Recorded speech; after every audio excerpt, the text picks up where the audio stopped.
It's not acting right. Still.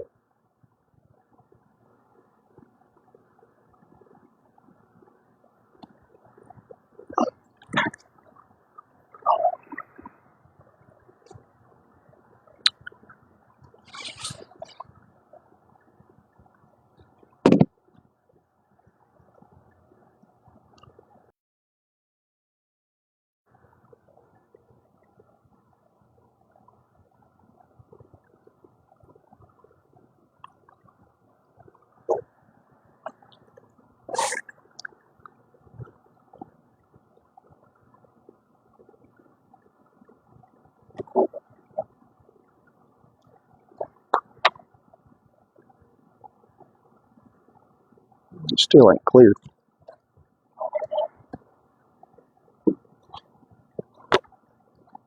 We'll try it. All right, welcome to the Sports Zone All Access Pit Pass, hosted by the Sports Center. Tonight I have Richard Bailey in the garage. We will talk about sports, karting, dirt racing, and more. But first I need to thank our team of marketing partners. They allow us to do what we do. We have 7 premier partners: Whitaker Insurance, J&S Concrete, Stay and Play Doggy Daycare, Value RX Pharmacy Tazewell, Hearthside Bank, and our newest, Clayton Homes of Middlesboro. Richard, thanks for coming down. I know it's a long way down here in the rain. Appreciate it for having me. Okay, let's talk about where you're from and what are you doing now as far as work, background, basically. Born and raised right here in Clyburn County. Lived here 53 years. Run equipment operator now. Growing up, did you play any sports? Played some Little League football. Never did do no basketball or baseball, nothing like that. Just football. So football, you would say, was your favorite? Yeah, pretty much. But not really? It's all done. How about a favorite team? Did you have a favorite football team? Growing up, I had, Pittsburgh Steelers. Terry Bradshaw fan? Who was your favorite there? Most everybody I know was Dallas Cowboy fans, so I just picked somebody to be against them. So I figured Pittsburgh Steelers. Didn't really follow any certain person as a football player. So. We talked earlier about the first wheeled sport that you got into, and it was? I started doing a little BMX racing when I was around 10, 11 down in Knoxville. How'd you like that? Well, as a kid, I was pretty hyper, had a lot of energy, and it was fun. I wasn't no good at it, but it was fun. It was something different. And just, I enjoyed it, but it was. Did you have a person you looked up to as far as nationally as a BMX? No, not really. Right. There was a group of guys there in the apartments where we lived at, and they all had bikes, and we all rode together, and they said, let's go racing. And I was like, okay. So it's basically a bunch of friends just racing down there. Somewhere right there close to Rutledge Pike, close to the zoo where the track was at. Mm-hmm. I don't really remember where it was at, but it was somewhere right there in that area. But it was fun. Let's move on to four-wheel stuff. What was your first? Well, I was in and around Townsend Speedway mid to late 70s because my father raced. And that's where I seen my first dirt track. Yeah. When I got to the point where I could do whatever, my first four-wheel was a demolition derby at the Clayton County Fair. When they had the fire right up your alley, up there on top of the hill in the pit before they moved it down to the ball field. So it was exciting. I've done that for several years. What drew you to? Well, I know the answer, but tell everybody what drew you to the aspect of demolition derby.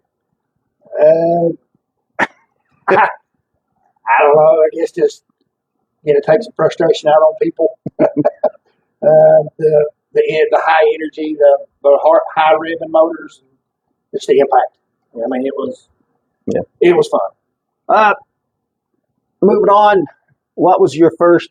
Did you do any karting? I know you did, but early in your I got into. I done a little go kart racing when I right out of high school. I raced the yard kart class with the motor actually sits directly behind you. And the first go kart I ever rode, I drove for Joe Brooks, the officer, the police officer. Yeah. And then I moved on up into big karts, the racing karts, with the slick tires and all the nice setup stuff and everything like that. And it spiraled out of control there for about 7-8 years on that stuff. A lot of stuff there. We talked before a little bit about Daytona. Talk about the times you went down there. I went 2 years and raced that I raced. And then there was about 2 years, or there was 4 years. I went 4 years. And then 2 of them I raced myself. But the other 2 I went down and helped the guy that built my motors, which was John Llewellyn out of Knoxville. Me and John become real good friends right after I got my first go-kart. He built my motors, and I contributed him to a lot of my victories in the go-kart racing. Just great guy. Couldn't ask for a better brother. Well, we'll talk about the track itself and the speeds. The speeds was up there. I can't answer for the bigger classes, the bricks modifieds, the opens, the limited, stuff like that. The stalkers, I think we was somewhere around 80, 90 mile an hour, but we was racing around a football field. We was at a municipal stadium, and it was crushed seashells and sand was the track. It was something definitely different. Oh, gosh, yeah.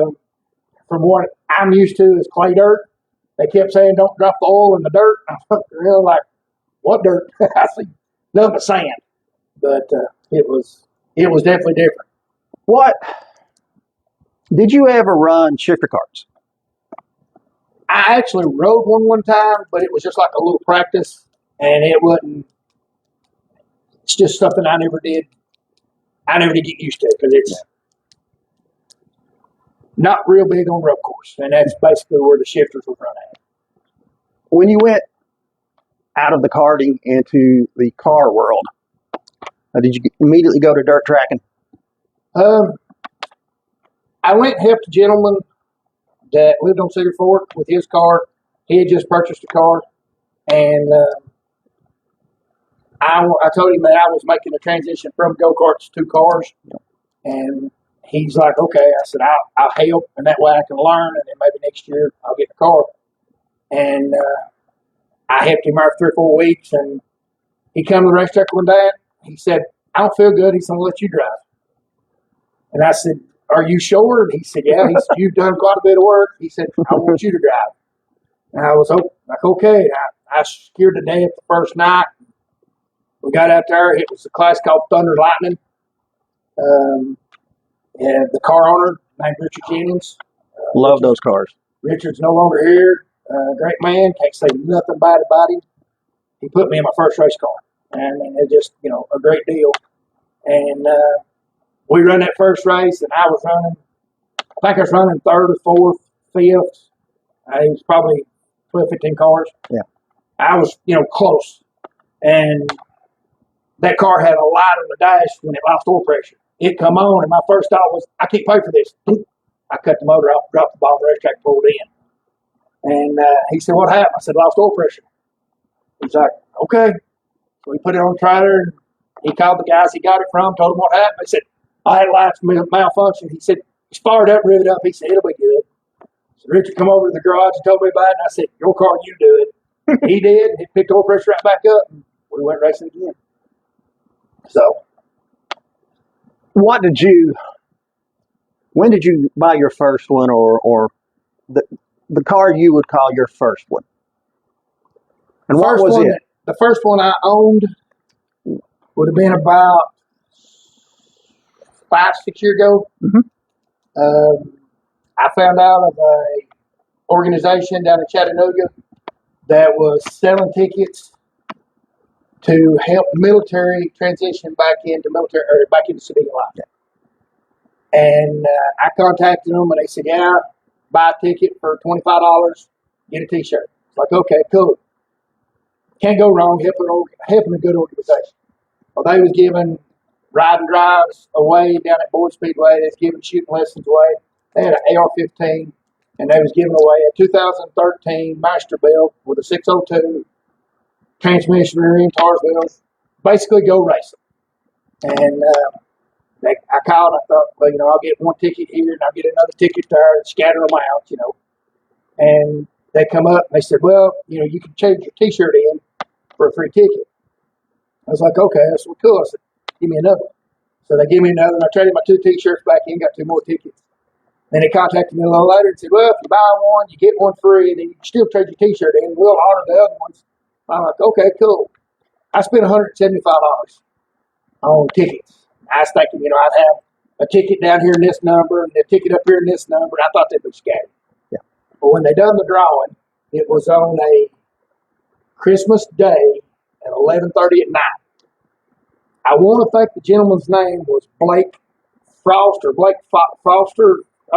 He's out of Chattanooga. Great guy. I've talked to him numerous times. Still talk to him. Still a good guy. He had one of these big old tubs.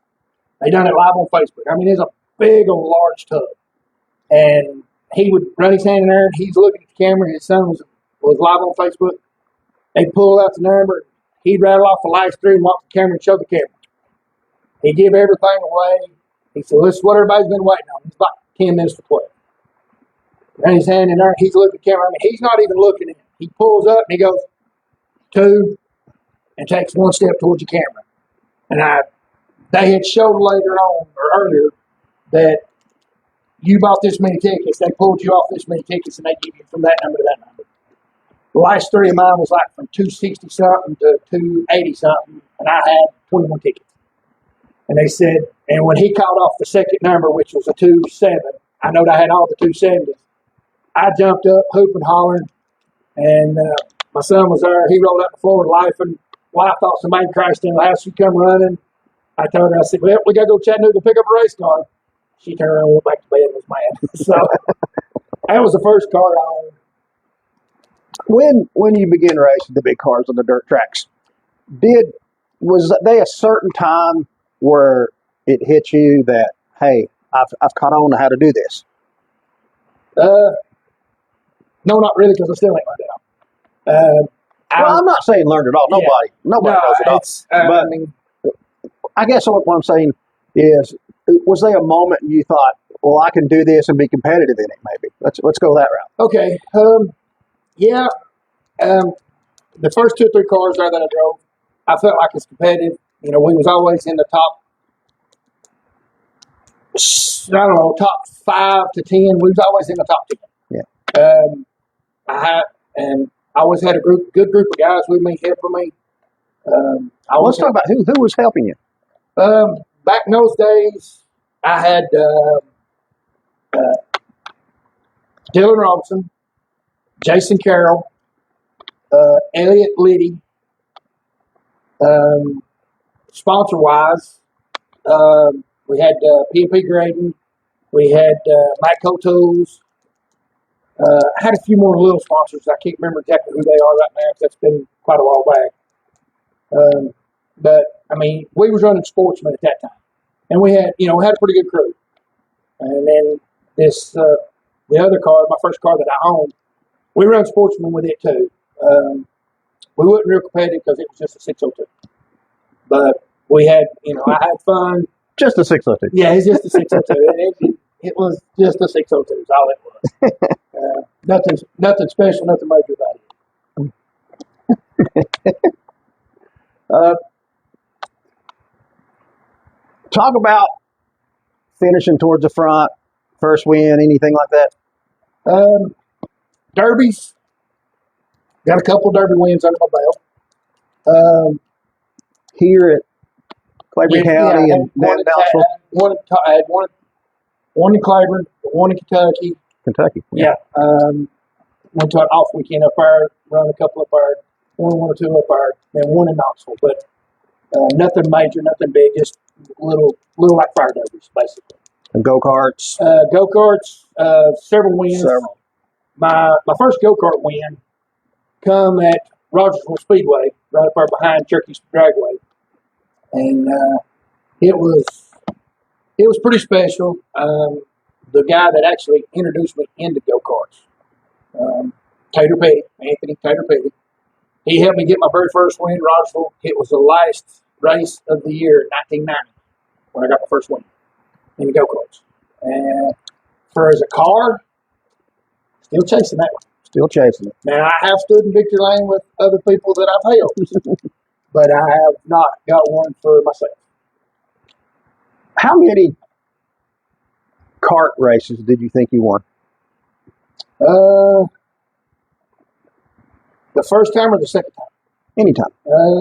Total. The two different times I run go-karts, I've probably got over 200 wins. Nice.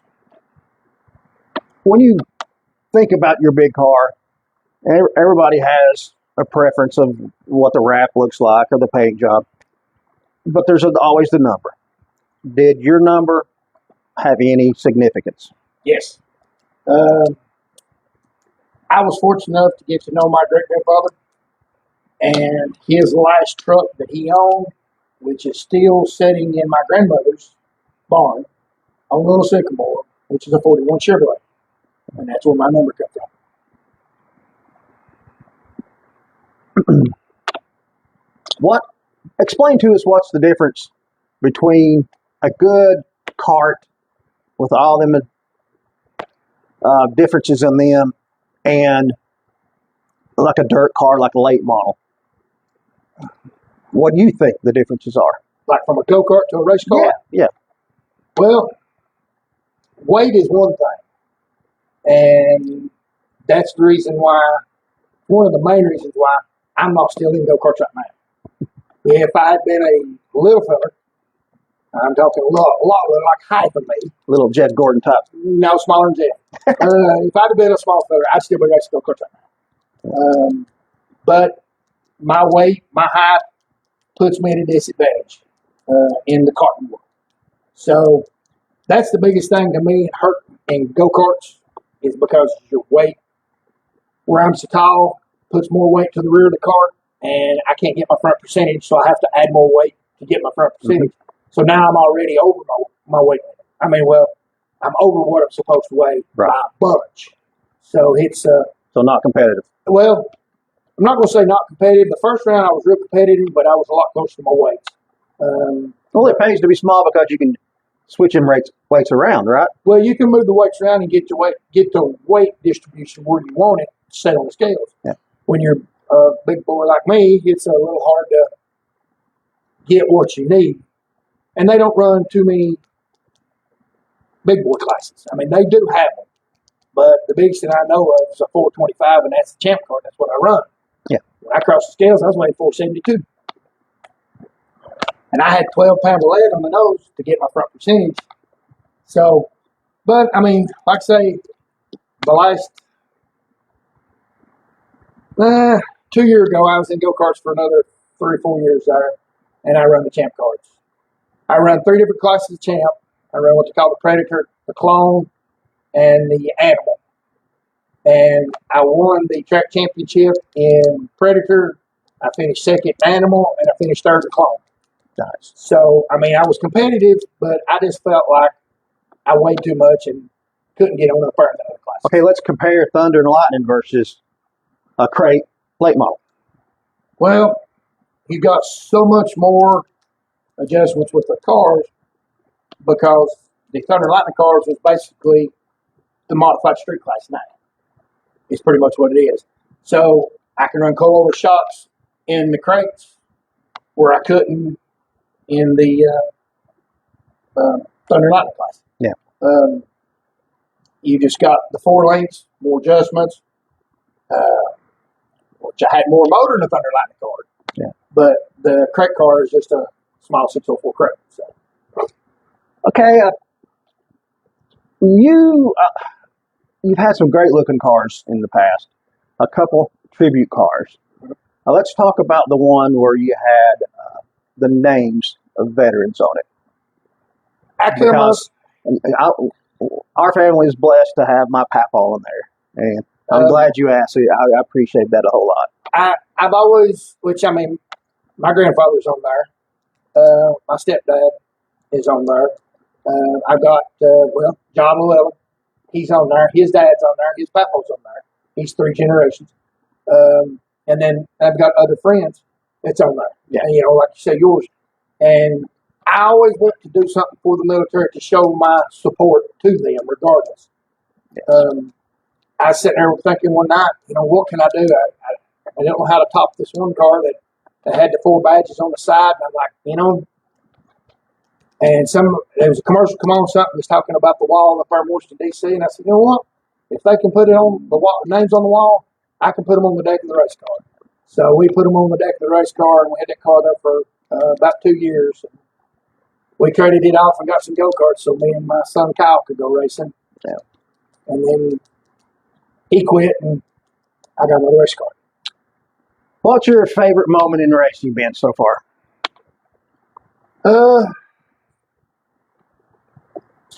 That's a hard one. I've got so many.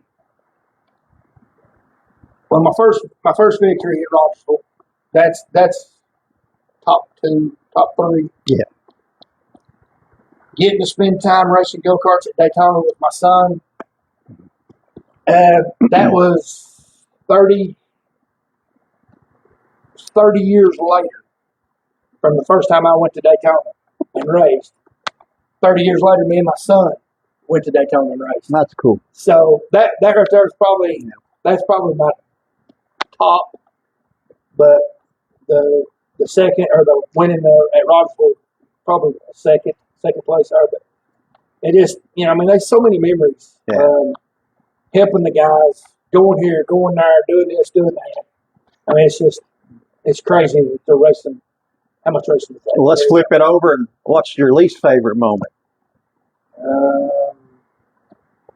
Flip at Dallas Ricker, flip at Dumpling Valley, flip at River Hill, being on fire at the Derby.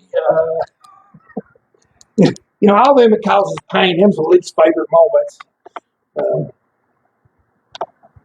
Can you tell us one funny story in racing? Funny story about racing.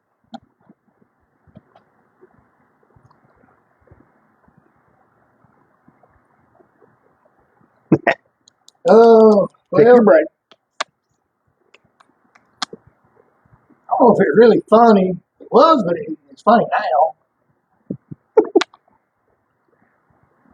We loaded everything up, and we was going to Dumpling Valley, race go-karts. I had this little feller, little freckle face. He almost looked like Howdy Doody. And a good kid, thank the world of him. Couldn't ask for a better feller. Rose has swapped some. I've helped him before. But we got everything loaded. We'd spent all evening getting everything loaded, and we took off and got to Dumpling Valley. Got everything unloaded. We didn't have a go-kart stand. We had to work everything off the milk crate on the ground. So we had a pretty good life back. We did come home with 2 victories that night. One in Champ and one in Stock 350. So, but me and David Clark got a pretty good life after that. Oh, David Clark, huh? David was an awesome dude. He helped me. What? Well, no, I still think the world of him. I do anything for him. He'd been running with, and I'm gonna tell this and on tape. David been going to races with Tater. We'd been going different places and that. Well, something happened. Tater wasn't going. I found out. I called David. I said, "Hey, you want to go?" He said, "Yeah." I said, "I want to go." I said, "Okay." I don't remember if it was Somerset, Kentucky we went to. Anyway, we took off. We got up there, went in, paid his way. He said, "What are you doing?" I said, "Paying your way." I said, "You going to help me? I'm going to pay your way." Oh, okay. We walked on in. I hadn't got nothing about it, A few minutes later, I said, "Here, run over and get me some fuel real quick, because I didn't have enough." So he ran over and got me some fuel, and he said, I said, "Pay for it." He just was bumfuzzled. A little bit later, I said, "Here, go get something to eat." I gave him some more money. Go get something to eat to come back. He said, "I didn't care." I said, "If you're going to help me, I'm going to feed you. I'm going to pay your way in. He's like, we got back home. It was like the next day or two. He called and he said, hey, he went out. I said, we're going to go-kart. He said, where you at? I told him. He said, I talked to Toad a while ago and told him I wouldn't go with him no more. I said, why is that? He said, he makes me pay for everything. He said, he said, I ride. He said, I eat for free and everything. He said, I'm going with you. So that's sort of how I stole David away from Tater and them, as I paid his way and fed him, which he liked to eat back then. So, what's the status of your racing? You're still in the late model, correct? yes, the crates. All right. What do you want to do with it in the rest of this year or whatever? This year, I would be happy to finish the race. I've changed quite a bit on my car, tried to upgrade, and me and the car is just not got together. Yeah. And I mean, I've got a good motor, I've got a good car. I just need to get everything together. And it's just, it's a big struggle because it's hard to do it by yourself. And right now, that's exactly how I am. It's by myself. I don't have nobody. Okay. Now's the time for you to thank anybody you want to thank. I mean, I got to thank my sponsors. They're the ones that makes it happen for me. Gregory Excavating. I got S&L Auto Repair. Claiborne Concrete Pumps. Kobe Seals Tree Trimming. Petty Record Service. Got to thank Wid's Place, Wid Shuford. 325 Speed Cuts. He does. Dre Maddox does my tires for me. Does a great job with them. Plus, he does go-kart tires too.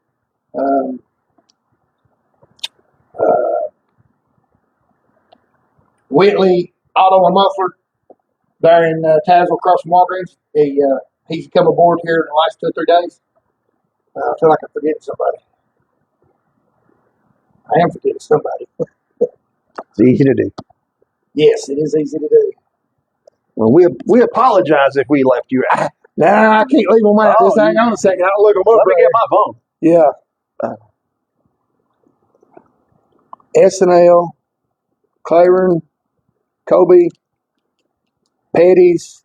Oh, Jason Trammell, Fast Lane Graphics and Signs. Yeah, you should. Done a great job on my car. Love the way it looks. Yeah. I mean, Jason done a great job on the car, on the stickers, on the wrap. Mm-hmm. But if you get close enough to the car, Jason didn't put the wrap on. I did. So it don't look as pretty. But Jason done a great job on the wrap. He done a great job with it. I give him free reins. I told him 41, no green. I turned him loose. And, No green. No green. And Junior Weisgerber with Fountain Racing Engines. Okay, what about when you first started out go-karting, who you want to thank, to up to now? Oh, Lord. Back then, got to say a great shout out to John Lillette on JJ Speed Shop. John built me some motors. I never had to worry about nothing with my motors. I could tear them down one weekend. He'd have it back ready to go on Wednesday night for me. I had never had a problem. Too many other people. Bailey and Son Farms, big tribute. Had some help there with a couple people. David Badger Rush. I don't know if you remember Badger. I remember. Badger helped me out quite a bit. Fred Houston helped me out quite a bit. Let's see. There's so many people, I can't think of all of them. I mean, there's been so many people come in and out of my life with racing go-karts. From go-karts to four-wheelers to derbies, drag racing, dirt tracks. I've covered just about anything you can do with four wheels. All right. Last word to you. Anything you want to say? I appreciate you having me on tonight. Hope it's give some back look into my life of racing. Anybody interested in helping? I take all help. If you don't know, I can show you. It's like David said the other night. It's hard to do by yourself. It is, and especially at the racetrack. So. All right. Thanks for coming in. Thanks for having me. Also, thanks to everyone who watches. All these that we do, we're up to 25 now, which is amazing. Appreciate you all. And stay tuned for a big announcement over the weekend. I have a special guest, hopefully Monday at 9 o'clock in the morning up at Rex's. And this will be a fun one with an athlete we've grown to love over the last year or more. Again, just thanks, and we'll see you next time. God bless.